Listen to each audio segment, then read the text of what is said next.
Hey ho guys, welcome to my channel. This is the first of a series of videos where I will show you what JackAudio is and how you can use it to send and receive audio and CV signals between applications and devices. I will use Bitwig because it has full support to Jack, and this means we can make Jack connections within Bitwig itself. Let's start downloading Jack. I will leave you the link in the description below. Once you downloaded Jack for your operating system, you need to install the driver and copy the QJack app in your application folder. We can now start QJack.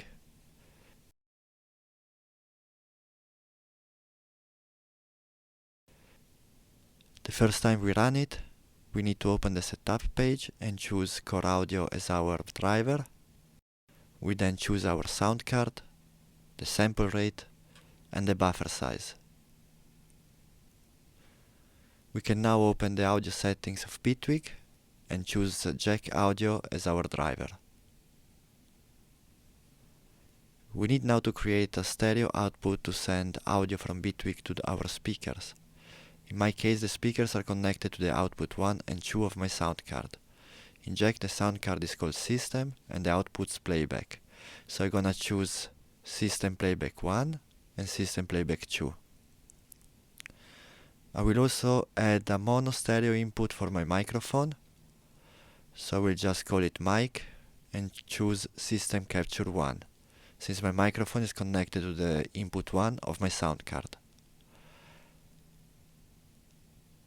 I should now be able to hear sound coming from my speakers. I can also use QJack to start and stop Bitwig.